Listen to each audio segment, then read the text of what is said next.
Now, I have a very interesting question over here. So let's find out what the questions are. So I have a spinner, all right, and it is divided into 10 sectors, okay? All right, and some of the sectors are colored green, okay? Now, let's work out something with all this information that I have first, okay? So, a spinner, that's going to be something that is circular. Let me draw properly. That's going to be something circular like this. All right. And it is divided into 10 sectors. So what's a sector over here? So let's say that's my middle. Okay, just sketch, okay? Okay, so what I'm drawing right now is a sector.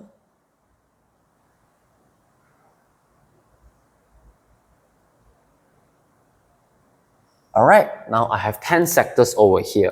So let's check. 1, 2, 3, 4, 5, 6, 7, 8, 9, 10. Okay, now what's a sector over here? Sector is this part of the circle. Okay, it's this part of the circle. Now, how I like to imagine it, all right? This looks like your pizza, your pizza, right? So every time you cut a slice of pizza, all right, when you take this out, the slice of pizza gonna look something like this, correct or not? So this thing is what we call a sector, okay? Okay, so it's divided into 10 sectors. I have shown you over here. And some of the sectors are colored green, all right? They didn't tell us how much, it is some. How much? I don't know. Well, we're going to work that out later, all right? So here are the result of 500 spin. So there was an experiment done, okay? They spin this sector 500 times. And the table below, which is this one, shows the frequency of landing on green, all right? They show the frequency. Okay, there are 500 spins here. And they show the frequency, all right, on landing on green. Okay, after different number of spins. So this is the result here. So how do we read this table? So after I spin this wheel, all right, for 25 times, okay, the number of time, the frequency of me of getting green, which also can say the number of time that I get green, it's 17 times, okay, it's 17 times, okay? And then when I spin this thing a total of 100 times, I have 70 times I get green out of 100, okay? And so on and so forth, huh? So let's try to do this question, A and B. Now A is the easy one. They ask you to complete the table by filling up the relative frequency.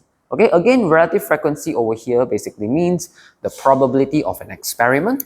So the relative frequency, oh wait, how do we calculate over that? It's going to be always the number of outcome over the total. That's how we calculate probability, right? I'm going to write the formula here because it's going to be very important later on. So probability is going to always equals to the number, how I like to write like this, and number of outcome over the total outcome, right? So number of outcome for this is 17 and the total amount of spin is 25. So my relative frequency is going to be 17 over 25, right? 17 over 25, that will give me 0.68, okay?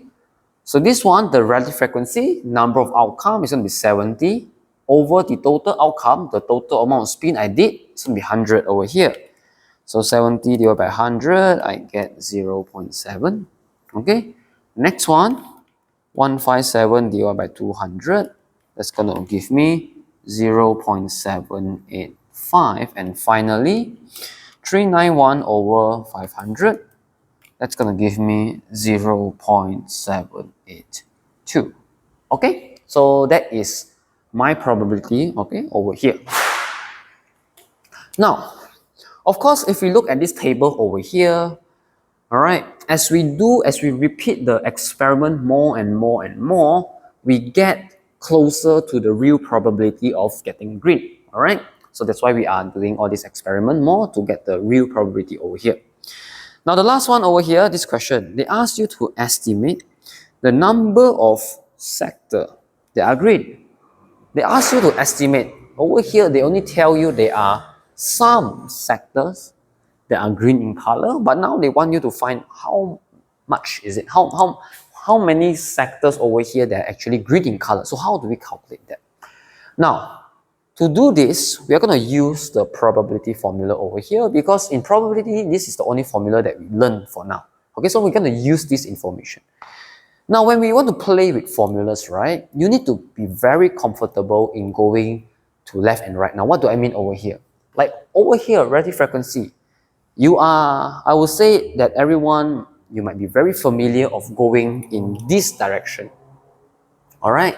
So what I mean by that, very common in probability question, they will give you the number of outcome and the total outcome. Like this case, the number of outcome over the total outcome, that will give me the probability, right?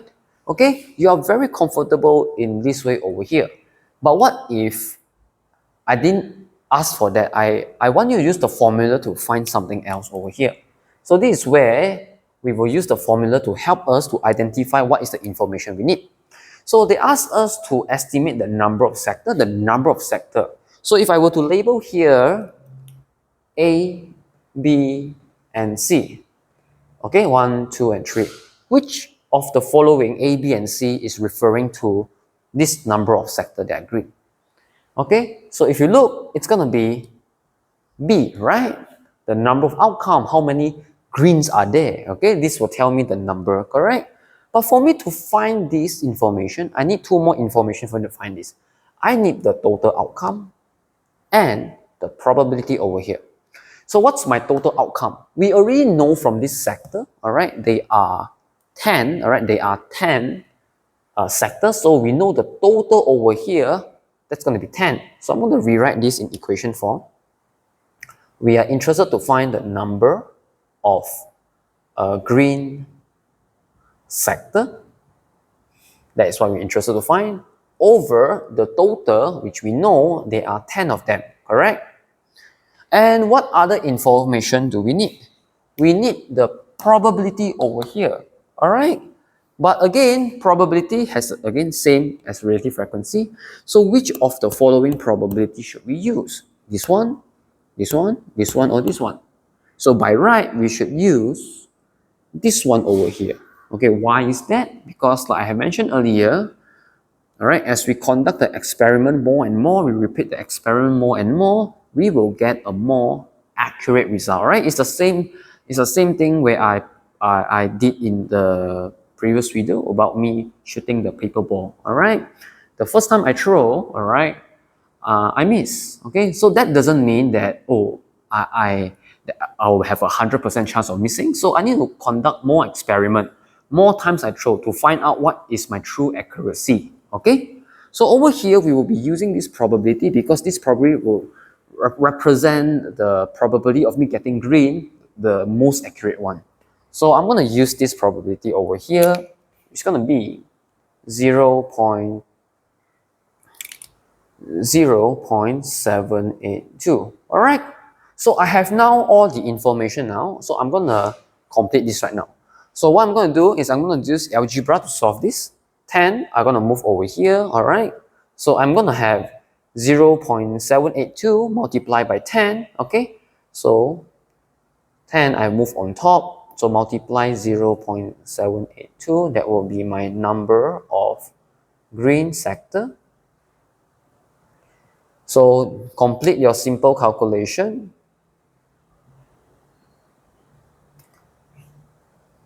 How much do I have? I should have 7.82, right? So over here, so what this number is telling us, it's that we have 7.82 sectors inside the circle. Now again, how can we have 7.82, right? That is why in this question, they ask us to estimate. And they ask us to estimate. So 7.82, let's round it up. Okay? So let's round up this number. Let's round up this number to the nearest integer, which is going to be 8. So by right, so what are they saying here? They are a total of estimate around 8 sectors in this circle over here. All right. So again, this question, you really need to know to look at the formula and get comfortable on using the formula from left to right direction. Okay? So that's how we get the answer here.